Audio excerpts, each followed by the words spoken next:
It's so cool watching you grow because I feel like you're just kind of on this hockey stick journey going up. Everyone's going to see you kind of an overnight success, but looking in, there's probably a whole lot that went into building the AK brand that it is today. So I'm really excited to have you on and kind of get into that. Okay, so tell me a little bit about your journey as a makeup artist. Is this always what you wanted to do? You know, I'm the child of immigrants. I mean, I don't think any parents immigrate to a new country. Mind you, 3 times. We immigrated 3 times, okay? I don't think my parents envisioned me doing makeup for a living. My father's dream for me was for me to work for the UN because I'm multilingual and, you know, international relations, it just like, it made sense. And I kind of like wanted to follow those steps, you know, like what my parents envisioned for me. I've always had an interest in beauty. Like I've always been a person among like friends and family to make them pretty for events. I've always loved a good transformation, if you will. It could be something as simple as, you know, my mom's friend would come over with frizzy hair and I'd want to test out my new hair straightener on her. So I'd be like, do you mind if I do like a little before and after? That's like before I ever considered doing this professionally. I went to university. I spent years studying things that ultimately didn't really serve me. I was just very confused in my university career. I've been very academically driven all my life, but I got to university so lost because I didn't have a purpose. I didn't have a goal. I was just there, obviously following somebody else's dream. So what did you go to university for? Like, what were you taking?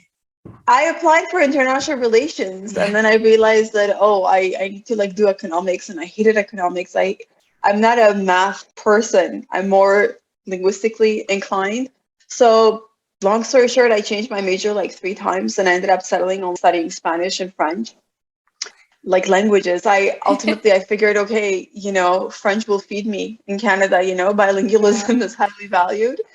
So ultimately, I graduated from university and I started working for a non-for-profit that paid well. It was a very nice cause. Like I was comfortable, but then eventually I felt super miserable because I'm not meant for a desk job. And I felt like I was working for a great cause, but it wasn't my cause, you know? So I was so bored. But around that same time, one of my friends was getting married and I was trying to help her find an artist for her bridal hair and makeup. And I mean, this was a time where social media was a different place, you know, it wasn't what it is today. So the artist you'd find would be whoever would pop up first in a Google search. And, you know, they'd be like more old fashioned artists. They were expensive. She wasn't drawn to anybody. So I was like, why don't I do your hair and makeup? You know, I don't know, just like throw it out there. And she was like, okay. We did a little trial and she liked it. And I ended up doing her hair and makeup. She was very happy. I was like, this was fun. Like I could see myself doing this. Like I got such energy from it. And I loved being such a crucial part of somebody's special day, you know? And it literally just kind of went from there. I started doing this part-time on the side. So I was working full time and on the side, I started with just doing makeup, to be honest. My hair game was weak. I had a lot of learning to do and I've been self-taught in my craft. Self-taught how? So like YouTube, workbooks, just playing with it? Before I got my full-time job post-university, I was working at a spa to pay the bills, to pay for my education, to, you know, sustain myself basically. And at that spa, I was doing reception as well as makeup. When clients would come out from their facials, they needed to look presentable to get back to work or go on with their day. So we carried a few makeup lines and I had to train and familiarize with the product. So it was my job to kind of make people look presentable before they left the spa. So that's where I kind of got like training to work with different skin types, skin tones, textures. That's where I built my confidence working with different faces. Obviously, ultimately, it led to much more practice to delve into doing bridal makeup, but that's where I got my start, if you will. So when I started doing makeup part-time, I also felt like I'm a control freak. I feel that. I'm a control freak and I have control of whatever I do. So whenever I'd get hired for a single service and somebody else would be doing the hair, I would also always be like displeased with the other person's job. So I'm like, you know what? I'm going to learn how to do hair too, so I can do everything. And that's what I started to do. And then I was building my clientele. It was slow and steady, but I was building it. But I felt like with a full-time job, I was limited in how many opportunities I could say yes to, especially like during the week. I wanted to build my portfolio. There was a lot that I wanted to do, but obviously I was physically tied to a full-time job. So I remember telling my husband, you know what, I wish they would like lay me off so I could focus on makeup full-time. And this was me manifesting this, because a week later I was literally called in and I was laid off. Yes. They were like, It's like, do you ever cheer for someone getting laid off? Like that is like the best case scenario, right? isn't it? Anytime any of my friends or family get laid off, I'm like, congratulations. Yes. It's the time, Apply for EI and like, what are you doing next, right? You have permission to do whatever you want to do next. Exactly. That's exactly what happened. So I applied for EI and I was like, at least I can have stable income while I focus on building my business. And that's exactly what happened. And I haven't looked back since. Like, that's when I just like started doing hair and makeup full time, and slowly but surely built my business to where it became a financially sound source of income. So originally you started off doing makeup only and then you transferred into hair. Did you find it was difficult to take on both of them? And how long did it take you to get comfortable doing hair? Okay, I consider myself a very resourceful person. And I'm the kind of person who just values self-education. And I will exploit everything possible to learn what's available, because I feel like there are so many resources out there and it's up to you to go and find them and just like make it work for you. That's how I learned. I learned by doing, and I learned by just, putting the time and effort to teach myself. Other people, they need more guidance, they need more instruction, and they need a little more hand holding, if you will. Everybody learns differently. But I would just be on YouTube watching hair tutorials in Turkish, Turkish, Arabic. Like, I explored hairstyling from artists from all over the world. Even if I don't understand what they're saying, I can visually see what they're doing. I followed hair educators on Facebook who would do boot camps, and I would like zoom into pictures to see what they're doing, and then just like practice. I use my family members, my mom, my sister-in-law, as guinea pigs. They would sit down for me to practice on them. And mind you, honestly, a lot of my practices happen on clients.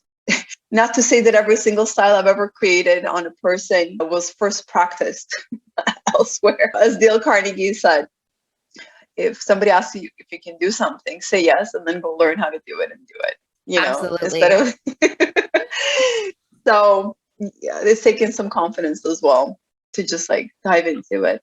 Did you learn makeup the same way? Pretty much just getting scrappy, using the resources that are out there to you? Yes, absolutely. But really, it all comes down to practice. I mean, you can just like watch all the tutorials you want. You can watch and read as much as you want. It won't be until you start doing something repeatedly that you can become good at it, and just fully comfortable.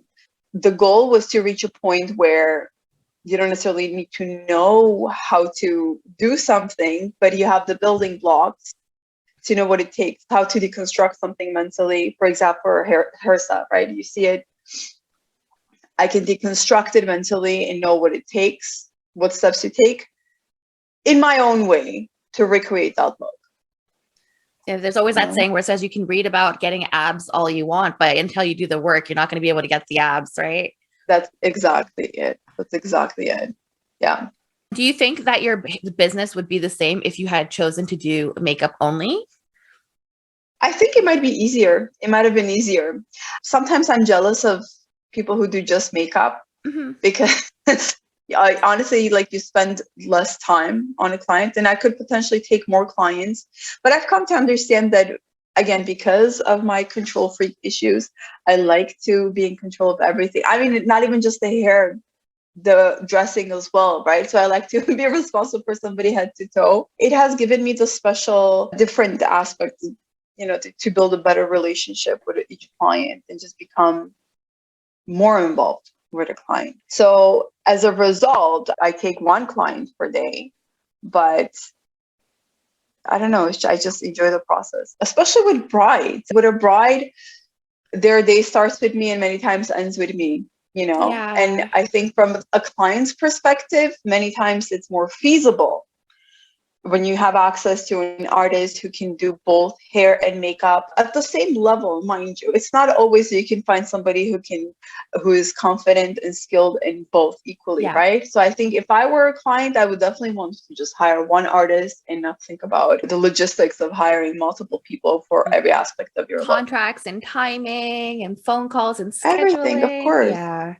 Yeah, it's so much more convenient. But there's like, I think there's a key thing that you said there is like at the same level. Cause like some people do both just because they feel they need to, but one is so much weaker than the other, right? So it's really working on that skill set to bring it up to the same level. So what you're offering is really ideal for that client is at the level that you want to present, or finding somebody to work with that is at that level. Exactly. I also equally love both hair and makeup. Like sometimes people ask me like, which do you prefer doing more? It's like asking me to choose between two children. I honestly love them both equally, and I wouldn't choose one over the other because I feel like one without the other isn't complete. They're just equally important. 100%. I love makeup, but I'm pretty sure if I was just as amazing at hair as I was at makeup, that I would love both equally. I think because I have done makeup for so long, I'm so comfortable with it that when I start branching into hair, I can knock out a hairstyle, and in the end, eventually I like the end result, but it just takes so much time, so much anxiety that I'll give it to somebody else. But then again, I go into the whole nitpicking thing, right? When you're used to working with somebody like, I probably won't even put this in here. We'll see when I'm editing. But when I was used to working with somebody in Toronto, that person I was working with was amazing at hair, like every detail. And they were just as picky as I was. And it's really hard to find somebody at the same caliber and mindset as you, right? And like now that I moved, it's hard to build a team the same way. So I found that was really tricky. I absolutely agree. How old were you when you got laid off? And then like, did you tell your parents? Like, what are your parents like? Hey, I'm throwing up my university degree and I'm going to do hair and makeup. My parents understood throughout my university career that I'm not passionate about what I'm studying or doing. You know, thankfully, that was the case with my parents. They didn't see the light in my eyes. And mind you, my parents have always been supportive with whatever we do. Like they just obviously, they gave us some guidance. But at the end of the day, they were supportive of me choosing to do this. And in fact, when I told them that, listen, this is what I'm going to do, like I'm laid off, I want to invest some money. Actually, no, I'm sorry. Before I even got laid off, when I started doing it even like part-time, okay, while I had a full-time job, I told them, you know, I wanted to invest some money in building a makeup kit. And my parents gifted me money so I could make that investment because it was a substantial investment to make to get started. So they kind of like gave me a little push, you know, to start pursuing this. So when I came to them and told them that I want to focus on it full time, they were not surprised. And they were very supportive. And yeah, they've seen that it's obviously like paid off for time. So yeah, they're more than supportive now for sure. I remember when I first told my dad that I wanted to go to beauty school, and he was dead set on me taking back business marketing, business admin, anything in business. He's like, I'm not sending you to school to learn how to scrub somebody's feet. That was the one line he kept repeating to me over and over and over. And I went to business school, played poker downstairs all the time, dropped out. And finally my mom's like, okay, it doesn't matter what you do as long as you get some sort of diploma. So I found a program that had a makeup artistry and TV film diploma. And I'm like, here, mom, what about this? And she funded me to go back to school. I'm like, this is amazing. Like, I'm so lucky to have that extra support. But had it been there just like a little bit earlier, I probably wouldn't have wasted so much money in school either. That's what it is, right? I mean, ultimately, yes, I finished my university degree, but it cost me thousands upon thousands of dollars and years because I was also working full time to pay for my education. I started with taking OSAP, and then my brother opened my eyes and he said, listen, you're going to graduate with this huge debt on your shoulders, and you're just going to be working with your starter salaries just to pay off that loan. So he said it's better for you to take longer with your studies, but pay off for your education as you go. And that's exactly what I did. I stopped taking OSAP. I graduated 2 years later, but at least like with substantially less debt that I would have had I taken it for my entire university career. Yeah. And then when did you open your studio and why did you decide to make that move? So for 5 years, we lived in a townhouse in Markham. You said you originally lived in Toronto, I'm right? a Brampton. I'm a Brampton girl. You're a Brampton girl. There you go. We lived in a townhouse that where there was this like space on the first floor, and it basically made our living space on the second and third floor. Yeah. So this first floor served as a studio space for me for 5 years that we lived there, which was perfect because I mean I still travel to my brides because I'm doing a lot of early morning weddings and nobody's gonna come to me in the I middle of the know. night, right? So I do a lot of traveling, but for those times, like for special events when I take clients, I use that space as my studio space and it worked for me quite well. And then we had to move out of that house. We moved into the house where we currently live, where I didn't have a designated space where I could work from. That would also be separate from residential space, right? But that was also the time where I was pregnant and I went on mat leave. So I took a good year for mat leave and I realized that I needed a space. I needed a designated space to work from. And it was time. I felt like it was the right time for my business and my brand just to have a separate professional space to work from where I could meet clients, where I could like do projects, where I could literally move my entire work there because my husband doesn't like hairspray, anywhere. He just likes all of my things to be separate, from our home life. And I completely agree. So that's why I felt like it was time already. I was comfortable in our townhouse Yeah. in-home studio space that I had, but once that was taken out of the equation, I felt like it was the perfect time to open a designated studio space that has nothing to do with my living space. I got my space right before we went into lockdown. Okay, so like 2019? No, like literally, I acquired the space and we went into lockdown, like Oh my March gosh. 2020. Oh, we're totally going to circle back to that because that must have Yeah. been crazy hectic. When you went out looking for your space, did you have a plan in mind? Did you have everything drawn out? Like you were going to have a plan B, how you're going to pay for everything? Or did you just decide, I need space, let's go see what's available and just book something? To be honest, my studio is located very near where I lived before. And in this area, there's a strip of like businesses. Basically, these are townhomes that have commercial spaces on the first floor that's separate from that residential space. And it's this beautiful strip with this beautiful cathedral. My brother and my sister-in-law purchased a townhouse there. And my sister-in-law, who's a renowned cake artist in the city in Toronto, she opened her studio there. She made that their commercial space into her own cake studio. So I was like, oh my God, it would be amazing for me to have a studio space here as well. So I was actively looking there. I wasn't really looking anywhere else because location-wise, that was perfect. It was right off the highway. It was close to where I live.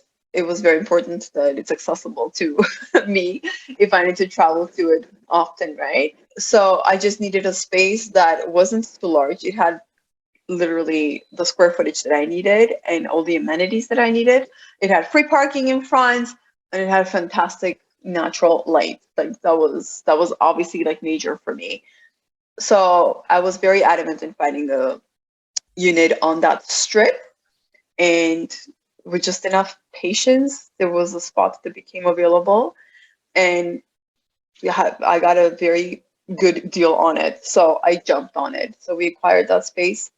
I leased it, and then we embarked on renovations. It had to like be completely transformed, the space.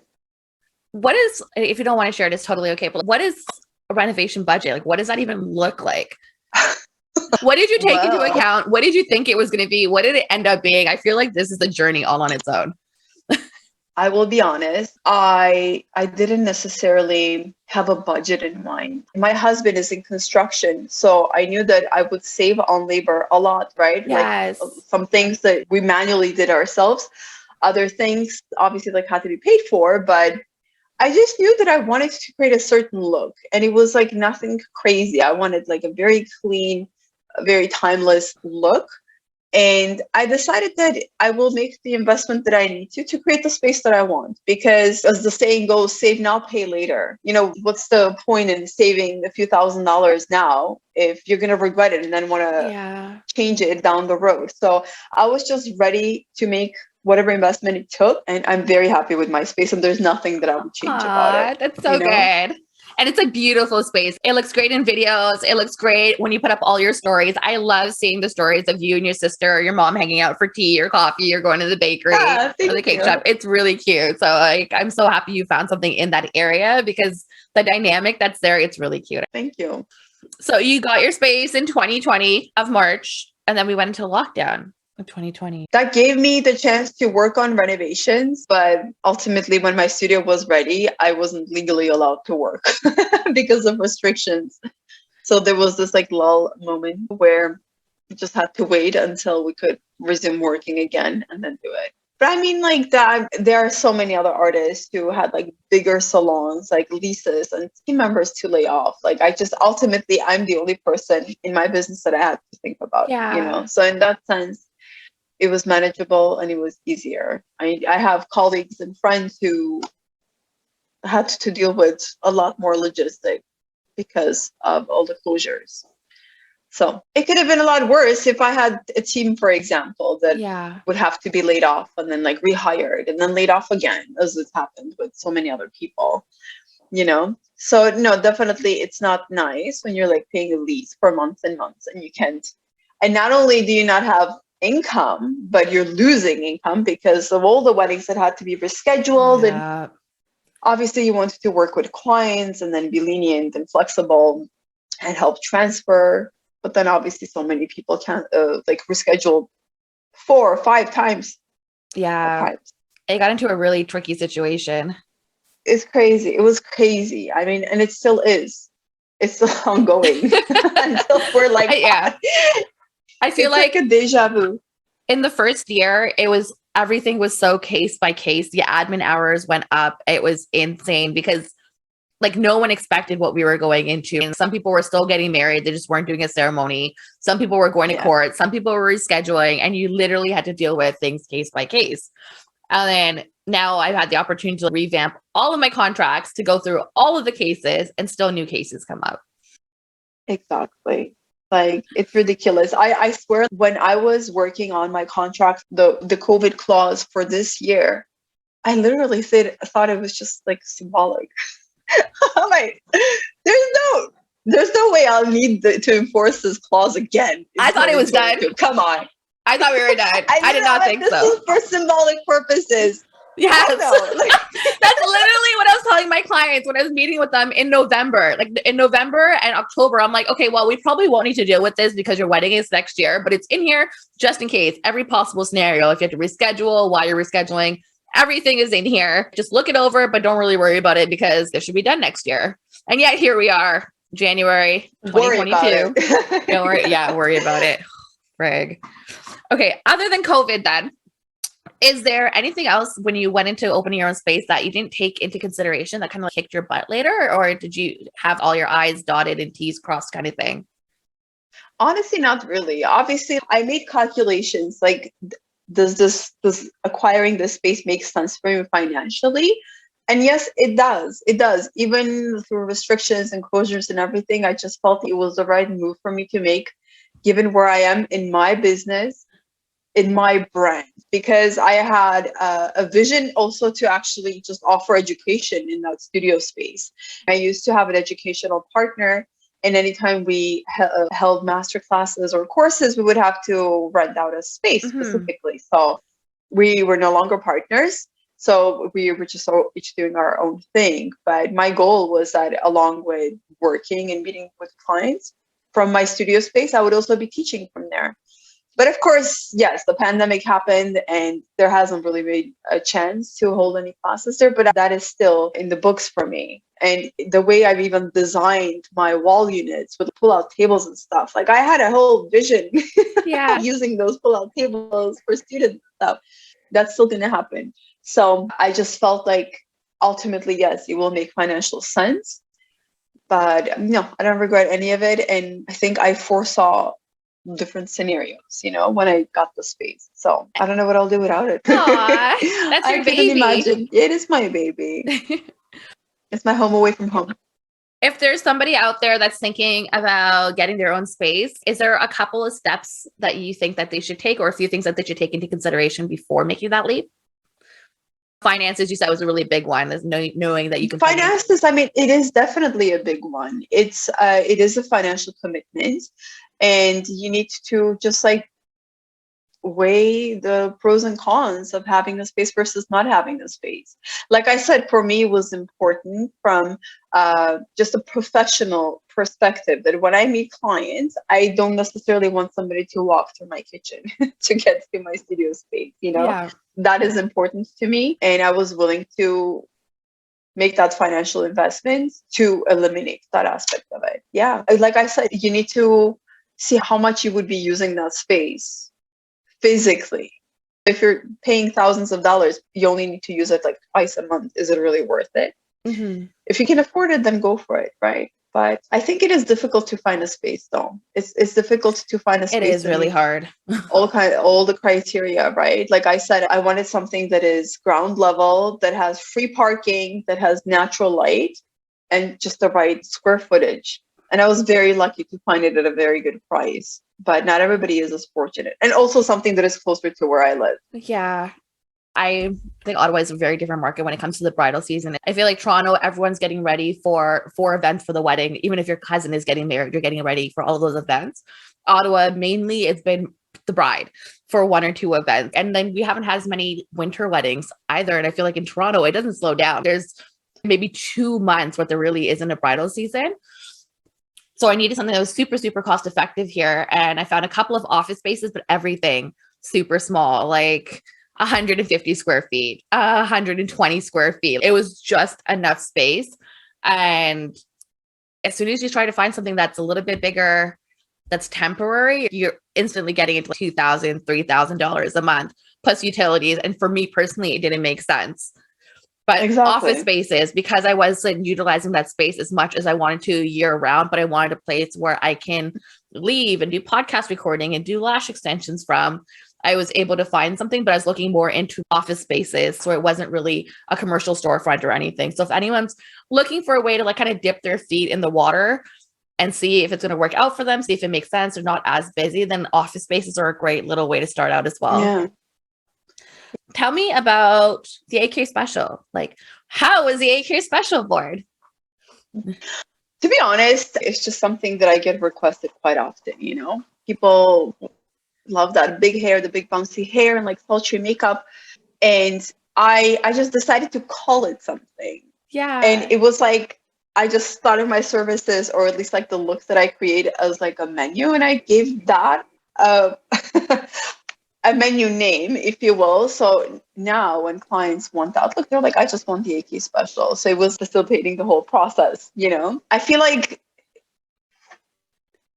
I don't want to call it my signature look. It's just something that is often requested of me. A lot of people create that look, So it was just like a matter of labeling it to make it easier for people to just be like, that's what I want. Do you think that artists need to find their signature look, or like the one?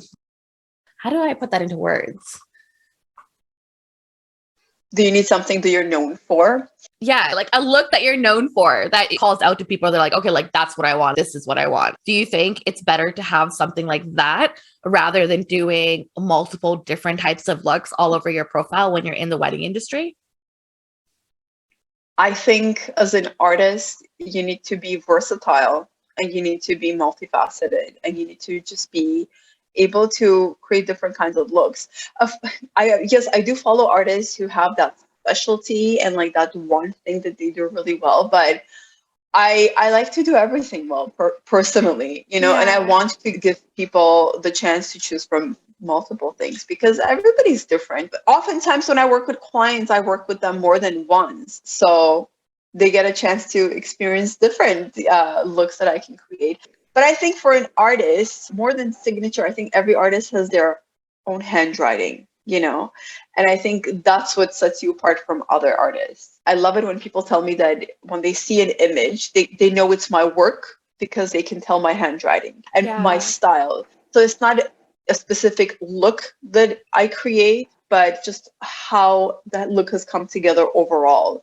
So that can just mean like doing beautiful, clean work, timeless, like the blending, the way the hair is finished, all of those things. I think that's what somebody needs to focus on to create a clean, crisp, polished finish more than creating a specific look, you know?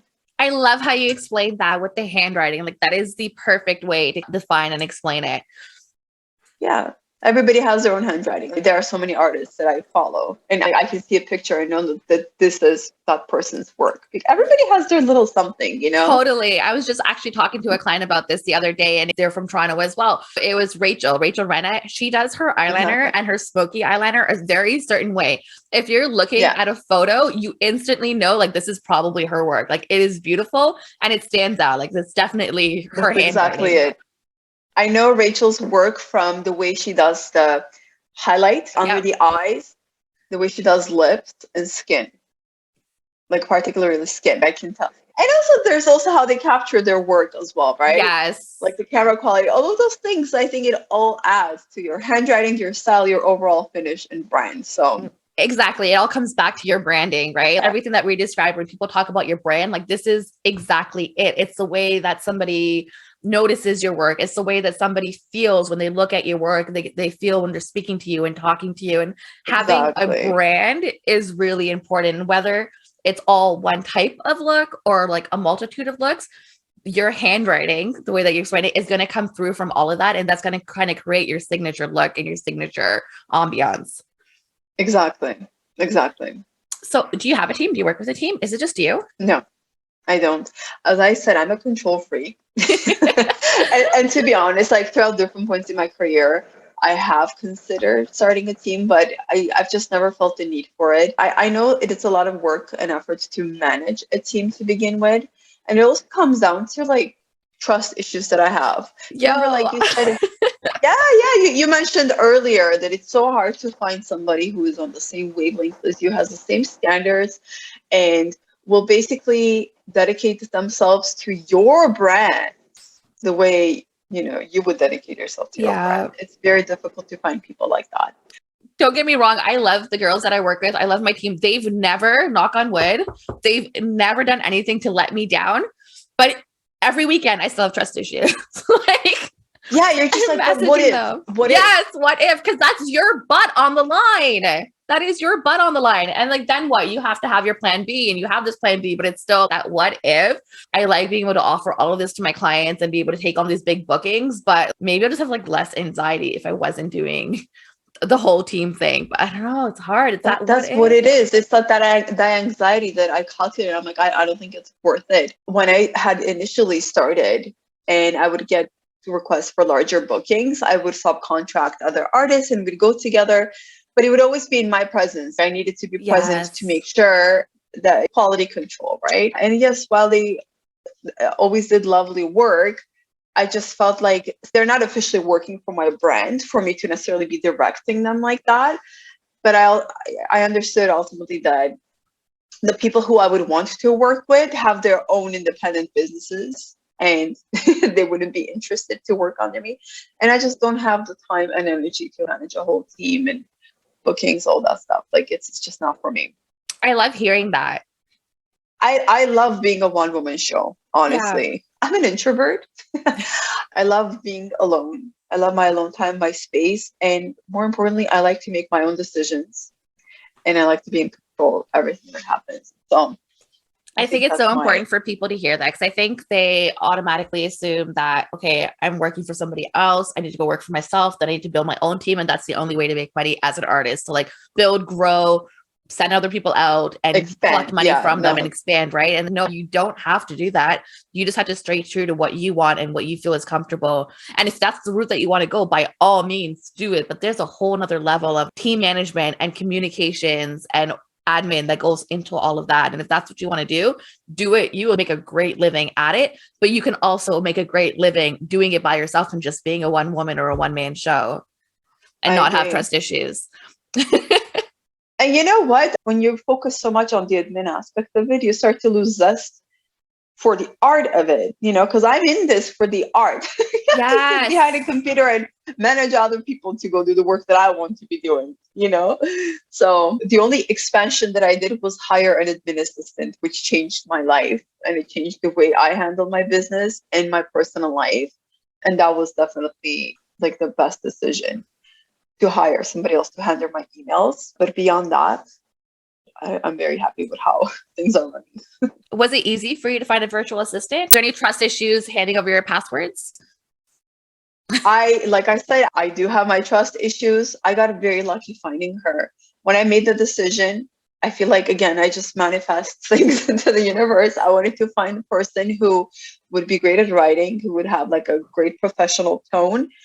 And obviously somebody who's malleable. There's always a learning curve with whoever you hire, right? I made a post on a Facebook employment group. The first person who responded is the first person that I spoke to. And that's it. She was hired. And that is amazing. Okay, usually it does not work out like this. Okay. It does not work out. I know this is a fairy tale, but I left out big time. And I've been working with her for 3 years now, and I haven't looked back. We had a phone interview, and I was like, okay, you're ready to do this. And I just passed everything on to her, and it's been smooth sailing since. So what did you have to line up to pass on to her? Because it's not just like, here's my email, here's my password, answer these emails. Like, did you set up any templates? Or did you kind of leave it all up to her? Yes, I had to set up a whole bunch of templates, like a template for, sharing my availability with pricing, a template for I'm not available, here's a list of recommended artists, a template for inquiries coming for a year where my calendar isn't open, a template for inquiries about education, all those things. And it took time. It took time to find our groove. It took time for her to understand how I like to work. And now she has more foresight into my calendar than I do. She'll be like, are you sure you want to be working on this day? Like, you didn't block it off because you're working on these days and you probably want to have time off. I'm like, yeah, you're right. I need that time off, So she's to work with my professional and personal life really well for my calendar. So she's fantastic. So good. Yeah. It usually takes time. I've heard horror stories. I've heard great stories, but the fact that you find somebody right off the bat, 3 years, you took the time to train them. Like, that's amazing. Yeah. Yeah. It was, knock on wood. I feel fortunate. Okay. Let's get into content creation. It's so fun watching you. It's so fun watching your videos. You always put something out and I'm like, oh, this girl, like, you relate. You're so real. You're so relatable. You're so funny. How do you think of these ideas? Do you find inspiration? Are you naturally just this funny person? Can anyone do this? I don't know if I'm allowed to say that, yes, I'm naturally funny, but of course you are. I have a sense of humor. My husband doesn't find me too funny, but I'm like, Instagram does. Okay. So like, that's what matters. Honestly, I spent time on TikTok. It just pulls you in and just doesn't let go. But I find my inspiration from just hearing a sound. I'll come across a sound and I'm like, oh my God, this would be so applicable to my niche. And sometimes it just lines up perfectly and I'll make a reel like that.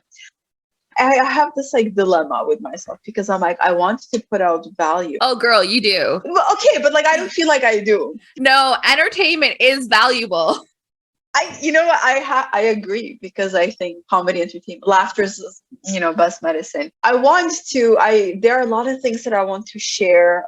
I want to like make makeup videos, hair tutorials and stuff. There's a lot on my mind, but when it comes down to it, I'm just like, no, I'm just going to make a funny, relatable reel. You say this is what you want to do. And from the outside looking in, I feel like that is what you are doing. You're putting out tons of valuable content. You show us your kit. You share the products that you use. You show us how you do certain braids and how you do certain things when it comes to hair or makeup, what lip combos you do. And you're giving us the funny reels. Like, just keep doing what you're doing and you're going to continue to explode. I think you're literally doing exactly what you say you want to do. I'm glad you think so. Thank you. I feel like it always feels like we're not doing enough, or like we have to post 3 times a day, post every single day. If we're not doing it, we're failing. But I really think that other than the algorithm, maybe the people that are following you don't notice. I can literally remember some of your reels and some of your videos in my head. And I feel like you're doing a really great job of it. Thank you. When you find inspiration on TikTok and you hear this sound and you're like, oh, I want to make this video. Do you just bust out your camera and do it right away? Or do you write it down and schedule it later? Sometimes I'll hear a sound. I'm like, I like the sound. I save it. And then it might take me weeks and I'll be driving and then I'll make a connection. Where I'm like, I know this sounds as potential within my field, but I don't know the concept yet. It's not alive yet. And then it might come to me randomly, or it might take weeks and I might have a scenario with a client where I'm like, oh my, and that sound might like just play in the back of my mind. In that moment, I'm like, oh my God, this is what it is. Got real about, when a client falls asleep in your chair. And that sound, I've heard it in so many places. And then I was doing the client's makeup and she like fell asleep. I'm like, holy, there's like my concept, sir, are you there? It might happen like that. Other times I might hear it and it will click right away. And I'm like, okay, I need to film this and I'll film it the next day. But it's never right away I'll do it because it takes like me doing my makeup. I'm like, is my hair clean? Your hair washing needs to line up with your content. Yes. It's a big one. Usually I'll save sounds. I'll have a library of saved sounds, and if nothing is happening, I'll just go and like play each sound until something clicks and I'll do it. Sometimes I'll just go through a long period of time where I'm just not inspired. I don't find anything that I think is worth filming. And I just wait for the right one. And that's okay too. Because imagine filming something and you're just like, okay, well, I'm going to film this just because I have to. And then you put it out there and it's super lame because you just didn't want to do it anyways. Exactly. I guess that's when you can put out something a little more valuable, right? Exactly. So I think for people that are trying to get into TikTok and make reels and they want to show up better, I think batch recording is such an easy day where a day that you're going to be putting on makeup, you're going to be washing your hair, and you have these 2 or 3 reels saved. Just record them all in one go. Change your shirt. You already have your setup there. It'll look like it's done the same day. Heck, if you want to wear the same shirt, who cares? We all wear black anyways. No one's going to notice. And just do it that way. And then what about for artists that are not funny or they don't feel they're funny? Me, where I'm like, I want to make reels, but I'm just not a funny person. Like, what kind of reels can I make? Or if somebody only wants to showcase their work, but they don't want to do just before, after to a 5-second clip, what are little things that they can do to elevate what they're putting out there and make it a little more interesting? I think I'm one of the few people that I know in my field who actually make funny reels. I feel like I may have created a standard that doesn't exist. Sometimes I'm so out of ideas. I'm like, okay, I'm just going to make a funny reel and call it a day. But I don't think that's what reels need to be about at all. In fact, the reels that I love watching from artists is people who do product reviews. It could be something as simple as, I bought this mascara, let's try it out together. And I love watching those videos to see a product being used live in action. I think that's so valuable. And it's something so simple, right? If you're a makeup artist, you're definitely playing with makeup. Then you can just like pull out the camera. You don't have to be funny about this. You don't have to teach something.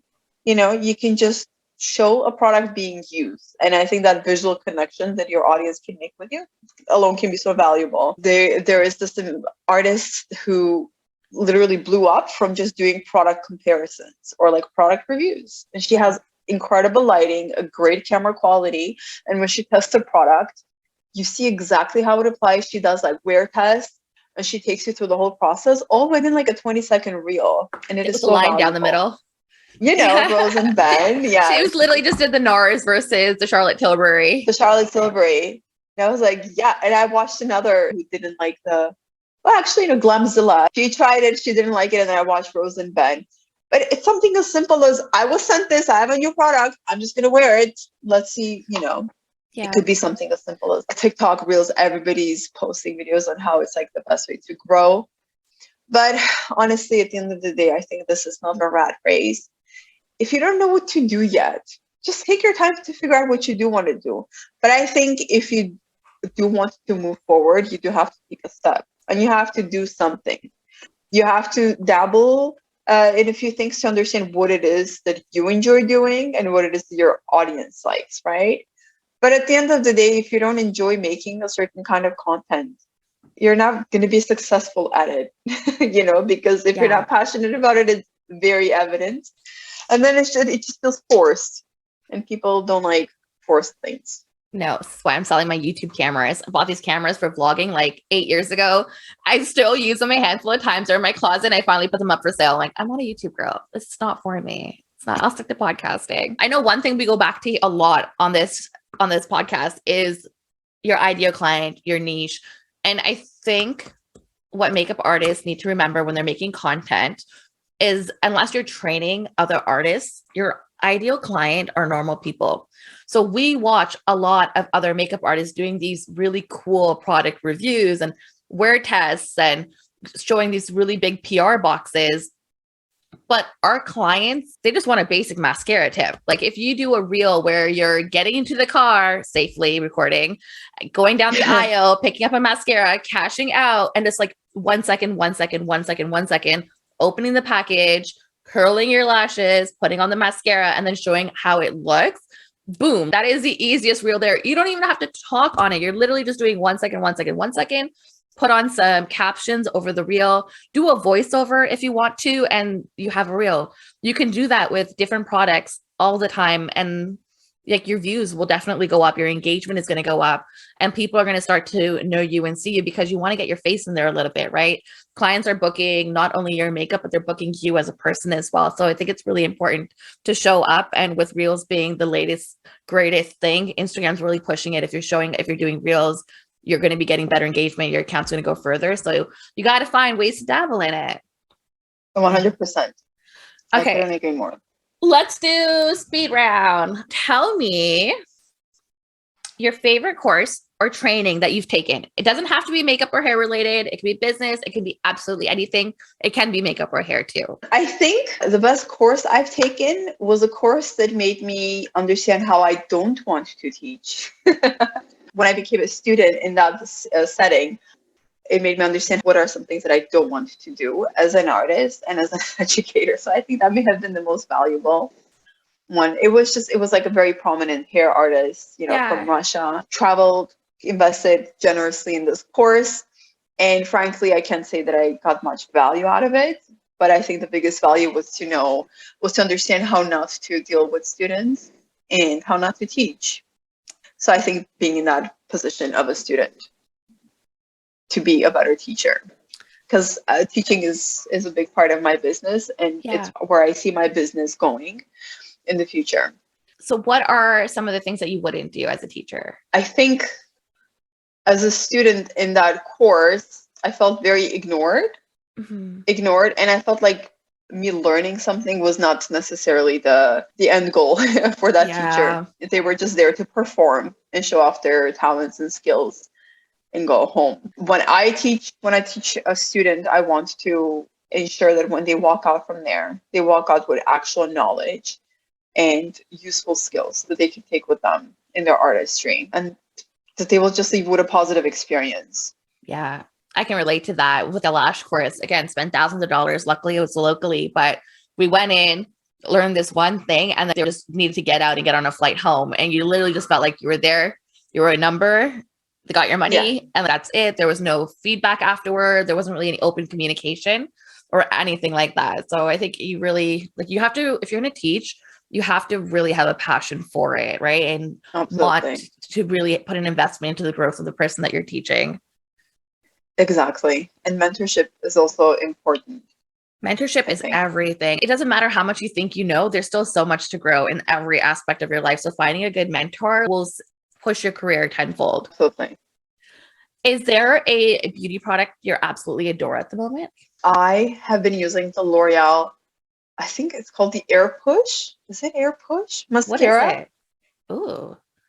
Oh my goodness. I love drugstore mascara. I literally don't see the point in investing because no luxury mascara has worked for me the way drugstore mascara does, but specifically the L'Oreal brand. Like I have a list of mascaras that I love from there. Lashes are a big part of my look. If I'm just getting my makeup done, if I'm doing my makeup, especially in this pandemic where this is all that matters because you're always wearing a mask, concealer and mascara is what's important to me. So a good set of lashes on you can change everything.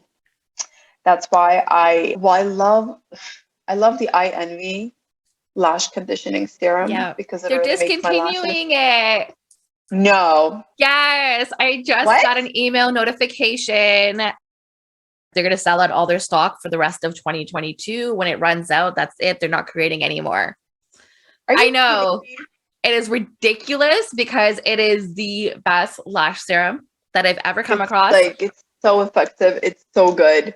Yeah. Oh my God. Okay, let me tell you what this mascara is exactly. Because I see a lot of ads on it. I was like, you know what? Let's try it. Let's try it. The Lash Paradise mascara has been my go-to for a long time. Oh, it's called Air Volume. It's this one. But I use the waterproof formulation, and honestly, the waterproof formulation on it is, mwah, that's very important to me. So this is a really good mascara. It immediately thickens the lashes, lengthens them, and separates them. The brush is fantastic.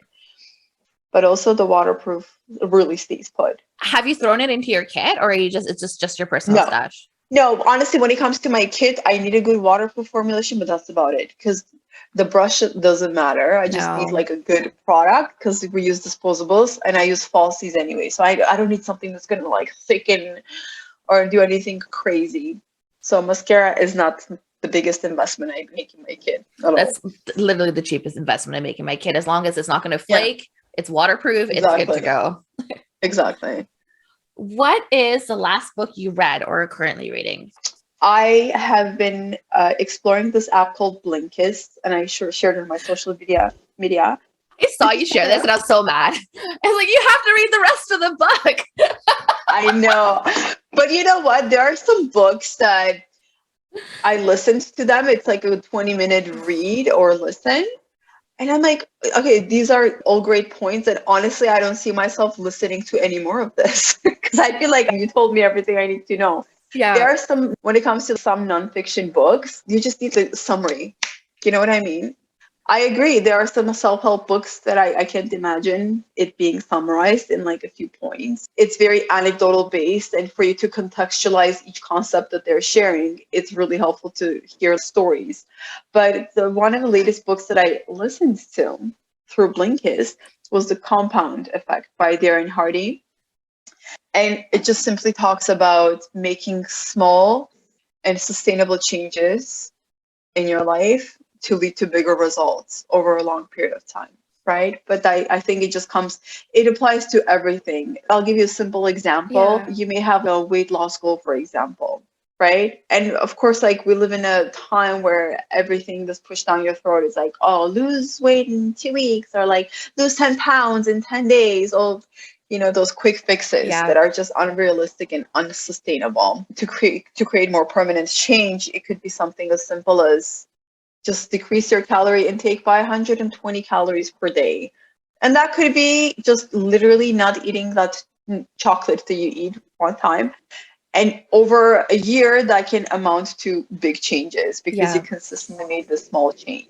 So in the grand scheme of things, it's like a very small change that you would make, but it could lead to big results if done consistently. Is there a change that you started to make after reading that? Yes, I've been continuing my fitness journey. I took a break from working out when things got really busy, and I was just trying to watch my diet and just like, I love food. I love to eat. I don't eat to live. And it's a big part of my culture, like my family and everything. But with how much I was working, I just didn't even want to make time to work out. It was just like too much.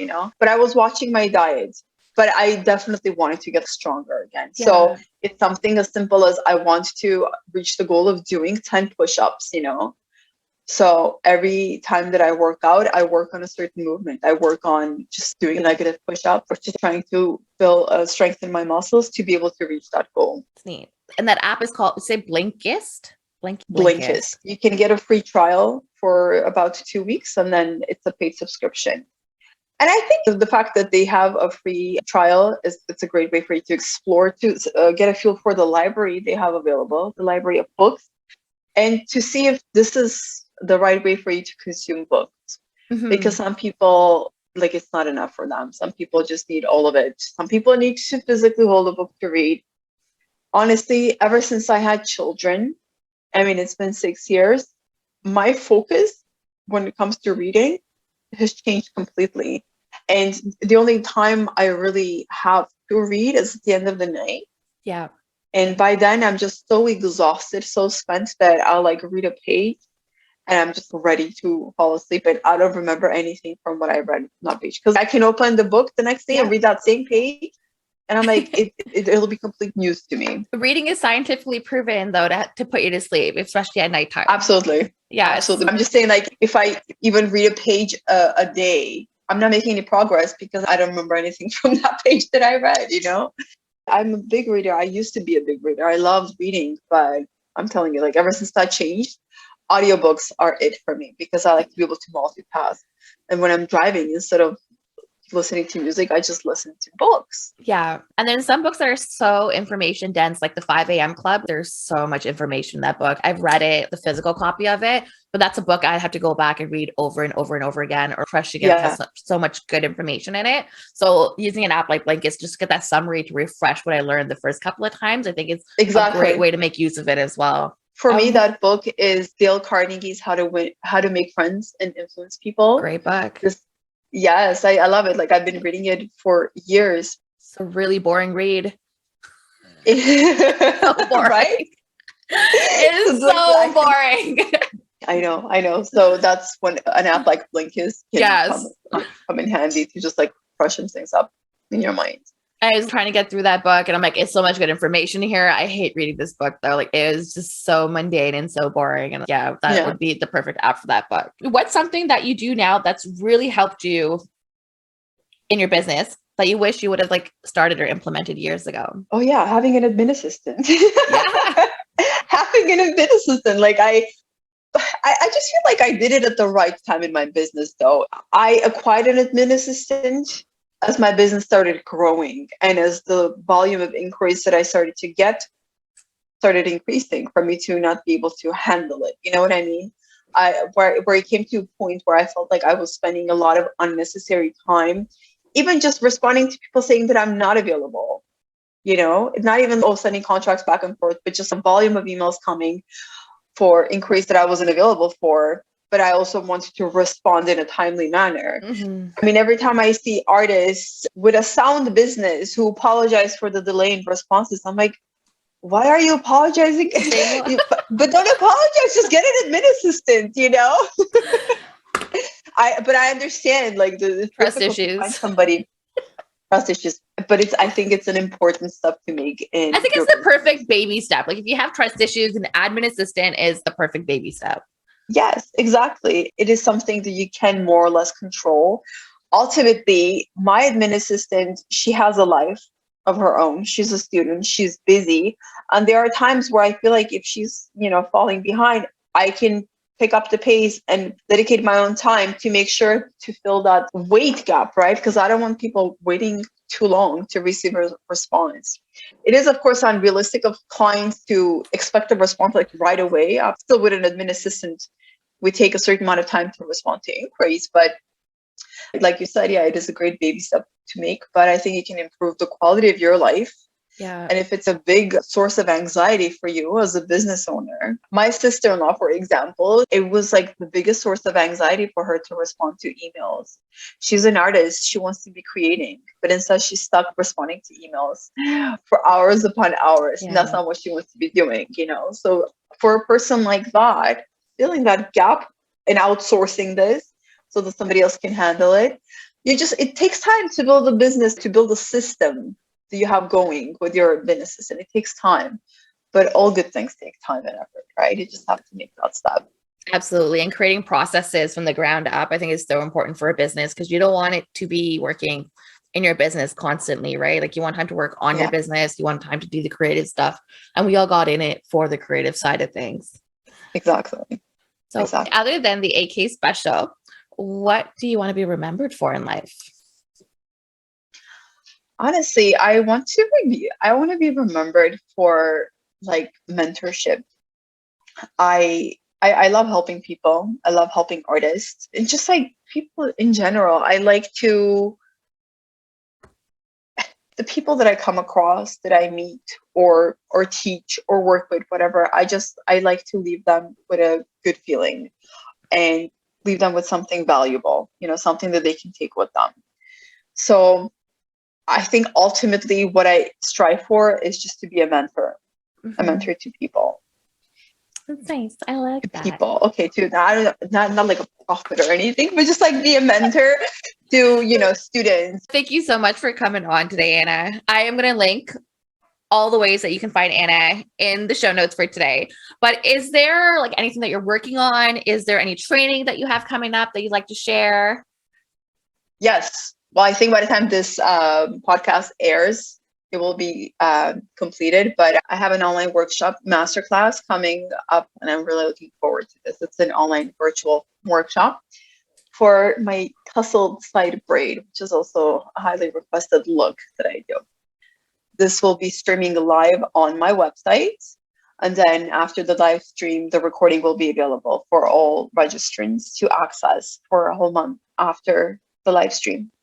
I definitely plan to do more workshops in 2022. So this is like the first step, but I plan to also have like a course on a class, rather like a recorded class on side draping. And then my AK special, there's a lot of requests to still do an online workshop for the AK It's like special. the big fluffy hair. Yeah, the big bombshell curls. I think sari draping is such a good workshop. idea, especially like sari pleating. I like turn down people all the time. Raw silk saris is such an art form. It is so complicated for me. I think it'll help a lot of people out there.